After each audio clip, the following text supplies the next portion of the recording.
Hello, my name is Justin, and we'll be going over the case study referred to as Renewal in the Inner City, Housing and Trust Fund for the Central Ward.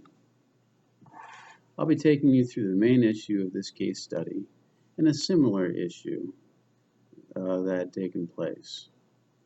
Now let me first start by asking you a question. What would you do with $3 million from housing and redevelopment? Well, normally we'd probably put that back into housing and the community. Essentially, this is the main issue, the allocation of funds. So let me try to paint a broader picture and also the stakeholders involved. Now, every city and neighborhood would love to have a lower crime rate, great schooling, perfect town USA, I suppose.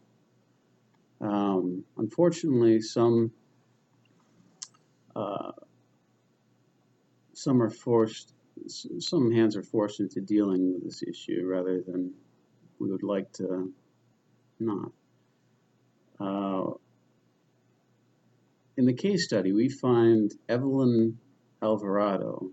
Now, she's head of the housing.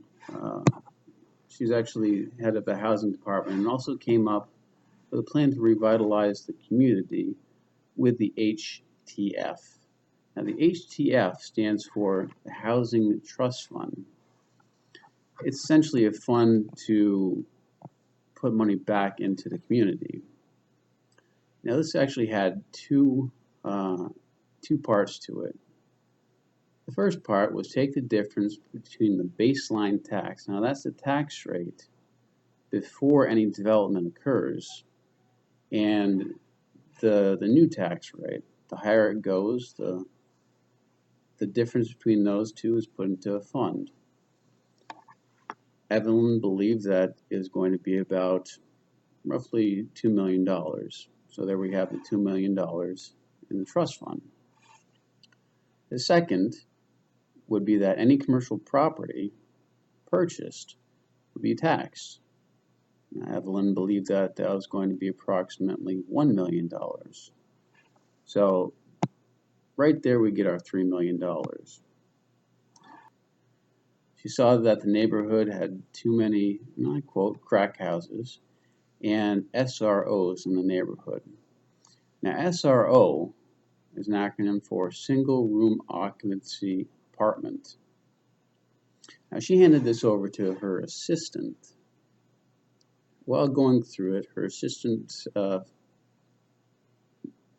it seemed great on, her assistant found that it looked great on paper, but there could be problems associated with it. With the new, better neighborhoods, the cost of living would go up. That means there would be a decrease in low income or affordable housing, excuse me. Also, the higher the property value, the less likely investors, prospective investors or buyers would purchase, and then the lots would remain vacant. So this seemed to be more of a gentrification project. Now, Merriam-Webster's dictionary defines gentrification as the process of renewal and rebuilding accompanying the influx of middle-class or affluent people into deteriorating areas that often displaces poor residents. Now, while speaking with Miss Vanessa McClary, she's actually the manager of Planning and Development, Housing and Community Development Division that's located in Tampa. We discovered this fund would be a, quote, double-edged sword, as shown in the assistant's findings. But the thing is, everything's not set in stone. You have to take risks. You can't appease everybody. There will be people that will be against certain things, for certain things. So let's get to the other stakeholders.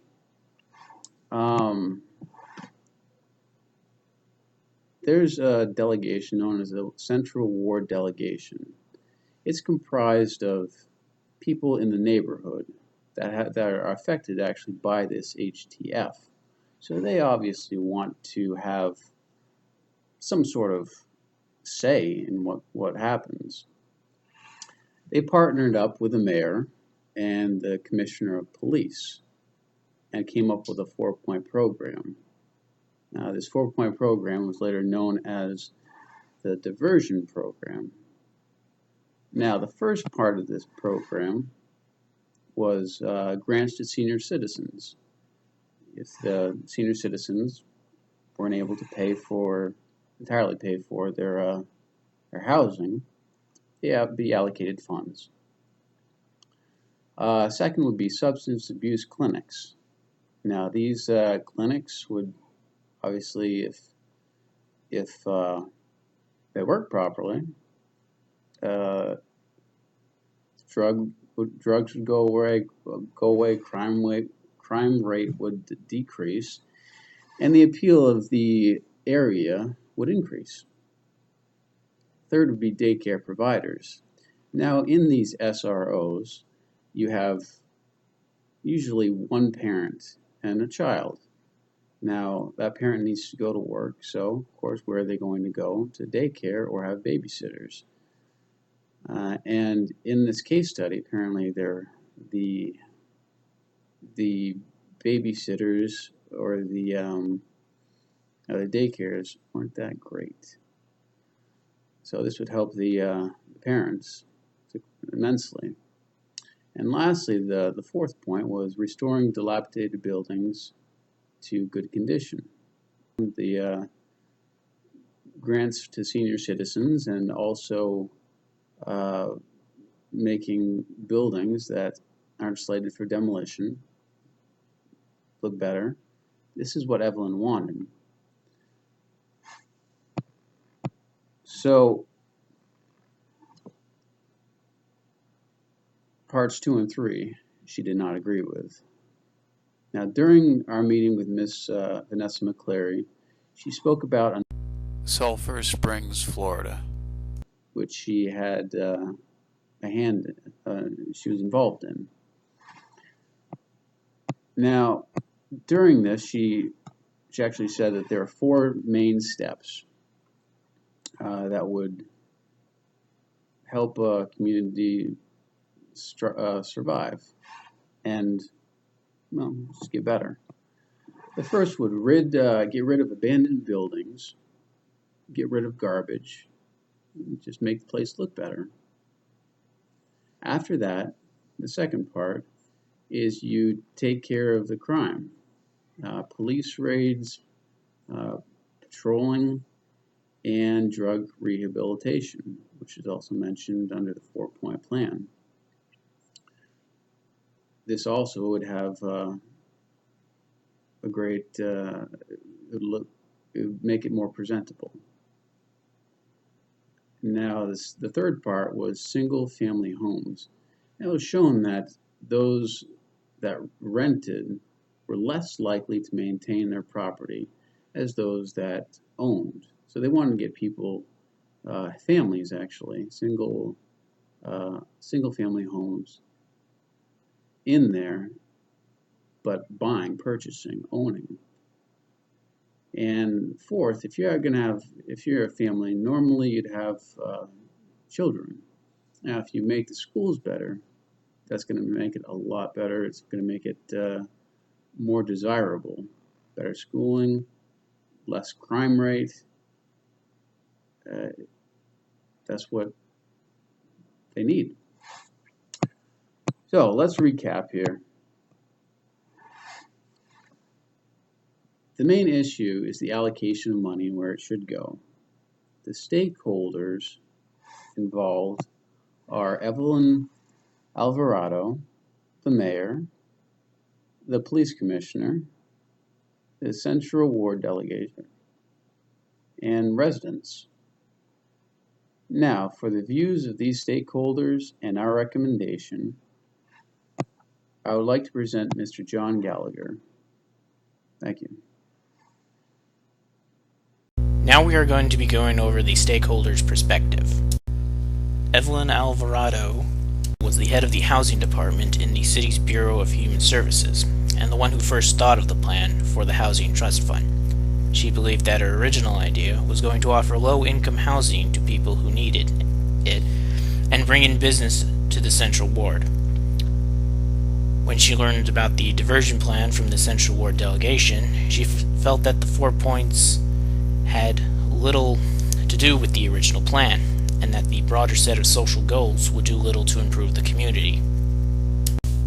To reinforce this idea, we spoke to Vanessa McCleary, manager for the Planning and Development for the Housing and Community Development Division for the City of Tampa. Ms. McCleary began by stating that the Housing Trust Fund would more accurately be a CRA, Community Redevelopment Area. A CRA is when the city designates a certain area for redevelopment and freezes the taxes to a certain amount. This remaining amount is then held by the city and is used to increase the property value of the area that was selected for redevelopment.